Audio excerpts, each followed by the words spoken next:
Hello lads and ladies, and welcome back for another video on the channel. A slightly different introduction to today's video. On Monday, the 28th of October, I heard that my close friend, cameraman, but also someone that was like a footballing dad to me, Tony, also known as the Tricky Tone, passed away. Tony, was very close to me and my family. Not only just at the football, on away days, at home days. Every Saturday, without fail, we would meet up at 11 o'clock to do some filming across Fleetwood. Just over 12 months ago, I got nominated for a Football Content Awards in Liverpool. Tony was more buzzing than I was. He was like that. He was so much involved with everyone else, wanted to see other people do well. So happy, so friendly, always with a smile on his face. His idea was I came around Fleetwood in different locations and filmed. This exact spot was one of the first places I filmed with Tony, Leyton Orient last year, which was also the first game where Fleetwood registered 3 points last year in League One. In a difficult season last year, Tony kept me going. Every Saturday, Tuesday night, whether it be even a Wednesday night, Tony would come out early and help me film. Whether it be sun, rainy, windy, whatever the weather. Tony was also a contributor towards the channel as a member, but also on my live shows, and used to always interact with everyone. Everyone he ever met, shook hands with, smiled, and asked how they were. That was the type of man he was. This channel will not be the same without Tony. He has personally kept myself and this channel going over the last 12 to 18 months. He personally meant a lot to me, and a lot of people at Fleetwood will miss him. Rest in peace, Tony, also known as the Tricky Tone. And as he would say, one of his favourite quotes, "I hate you, Butler." So Salford, again, a bit like Fleetwood, have come up through the non-league pyramid. They have spent money, and that's all they get labelled as. They've got a core fan base there as well that's been there since the early days. And yes, there has been fans that have jumped on a little bit, but that's happened at Fleetwood Town as well. I've always liked Salford. I've been in that unique category where they are an ownership there, the class of the 92, and obviously Peter Lim now has left the club and Gary Neville's taken it on. I like all the class of the 92 lads because they are proper footballing people, and they've hung around even through difficult times in these last 4, 5, 6 years. They've got some good players like Mai, who's fitted in at wing back a little bit this season, got a goal at the weekend. Cole Stockton was rumoured to come to Fleetwood just a few years ago when he was at Morecambe, struggled for consistency as well. Osterfield in midfield. Ashley's a good player as well. So they've got a good core. Curtis Tilt at the back. So they've got a good squad. The squad did get ripped apart in the summer where you lose Elliot Watt, who wasn't quite at his standards last year. He got 15 assists the year before the year they got to the playoffs. I went to both legs of that. Stockport at home and Stockport away. Unfortunately missed out on penalties. But they should be in around that mid-table block. They're just kind of where we are at the moment. So it'll be interesting to see what Salford City do this year.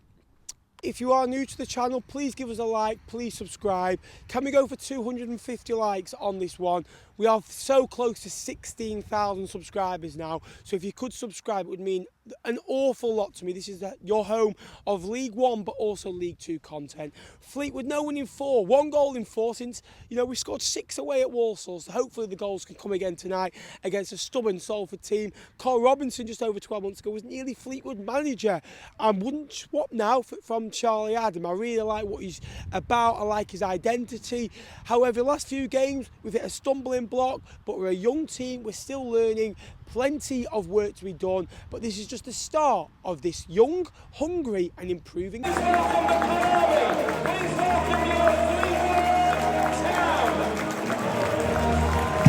I always say it, I want to win games of football, but I really want to win tonight. Make Tony proud. The winter arc, if you like, it started. Clock's gone back, proper football weather. Go on!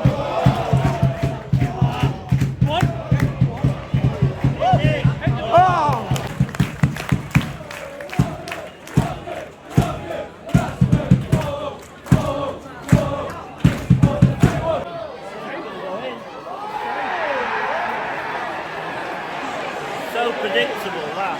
Like the fucking house hunting midfield. Who gave the ball away? Hunting fucking midfield.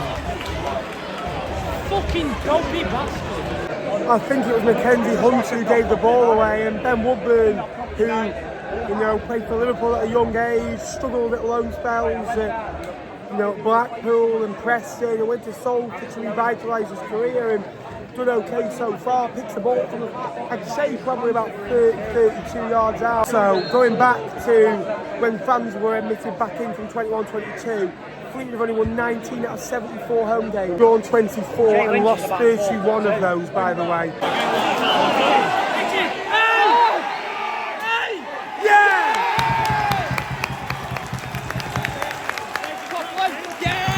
My captain!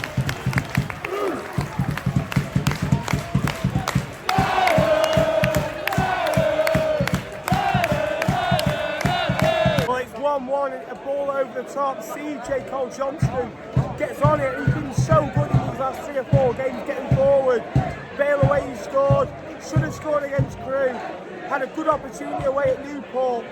Really involved. Gets brought down, I think, claims for a penalty. If they get one the other game, Crewe are claiming for 3 or 4 penalties against us. That was one. Doesn't matter. Ronan Cochran scraped home. Yes, it's from 2 or 3 yards out, but he should have. Ronan Cochran is on what, 5 or 6 goals now. He probably should have double that. I think we've dominated the game so far. I think we've had large spells of it. Looked energised. Looked good on CJ's side. Parker's come in this last 3 games. Really stepped up to it. Adult football coming from Sheffield United. And when you play once last year off the bench against Burton, done well. Don't laugh, you'll cry. But in the Wirradu, he's now going off on a stretcher. 7 centre halves we've got at this football club, 4 of which are injured. We're left with an 18-year-old academy graduate from King Hughes, Potter inside the development squad, and Brendan Wirradu. He is walking off the pitch, which is good. So Bond has gone to right side centre half. I said on Saturday he could do a job there. A massive power linkage, and then there's like a proper bodybuilding thing. It's really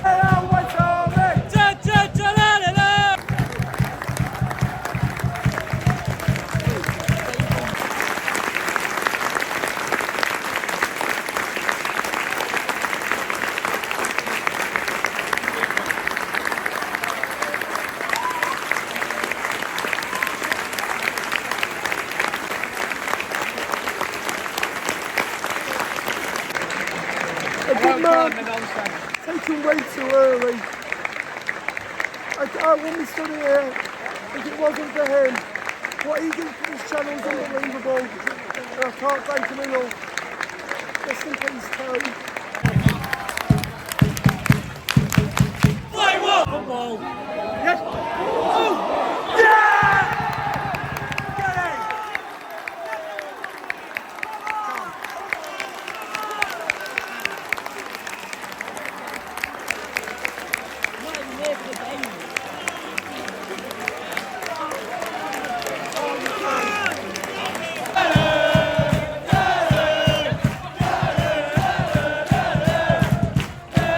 Well, it's a scramble. We are good from set pieces, and that's what happens when you put a ball into a dangerous area on the goalkeeper's throw. There was a load of scraps. Mark Helm, and Mark Helm with an interesting celebration. Smile back on his face. Come on here. Something stuck into the back of the net, something stuck on my glasses. But it's 2-1. That's what happens when you put the ball into an interesting area. But we've had a few like that, a few tussles in the box where we've not stabbed out. And Mark Helm's a player that can get into good areas. For that, I mean, minimal gains there. Kane's a young lad, Potter's there, Bonds. You've probably got less than 15 games at centre half between those 3 at centre half. Today looks so much bigger with a win. We go to 20 points if we get that win. Westerfield's come on, look lively. That midfield 3 I've mentioned before. Forner, Ashley, Osterfield just in front. It's coming. Something's coming. Something's brewing. The game's changed in the last 2-3 minutes. They're getting balls into the box. The same happened against Morecambe. We took Mayer and Cochran off, and we have bodies back defensively, but there's nothing up there. Graydon's on his own, 88 minutes in him, looking tired. There's nothing in the attack that comes back to us every time. Big fight, but 6 minutes added on here. Got to get through these big moments, difficult moments. Oh, Johnston goes off. For me, man of the match. Probably 3 big minutes with his little injury. We've dug in today, and when the captain goes off, Gold Stadium can sometimes go a bit flat, but we've dug in from behind. We have deserved to win today.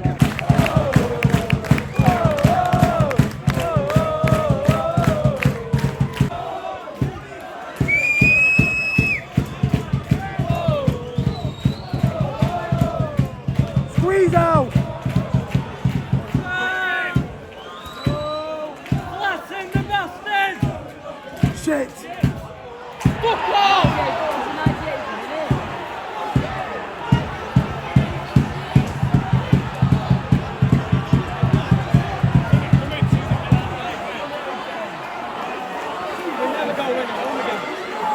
It is what it is, isn't it? Fleetwood 2, Salford 2, it's been coming. You can't step off. More late, heartbreak for us at home. It's a great ball in. We put 2 of those in the second half. And we've defended them well. Goes across the box. Finish 2-all. Kick of the game. Football for you. Football for you. 97 minutes, the ball goes in. Oh, disappointing. I think when you take off Coughlin, you take off Mayer, you lose a point, a focal point in attack, and things will come at you. We defended pretty well, good performance, looked energetic, just not to be today. Becoming a habit, that late goals, Morecambe, Notts County away, then you look recently, Crewe as well. It's disappointing, it really is. We played well, a lot better than we had previously, but again, we've got no focal point after those players come off. Graydon obviously went off, Lonergan came on. One ball is hopeful, and you know their man's got the end of it. Can't pronounce his name right, but yeah, well done to Salford for getting the point. We send the best for the season. If you haven't already, please like, please subscribe, it would mean a lot to me. On to Saturday, we play Reading in the FA Cup. Disappointing, but it's a point gained. Well, 2 points dropped, still got a point. Oh. Football, it's the beauty of the game. We've been there when we've scored late goals, it's been brilliant.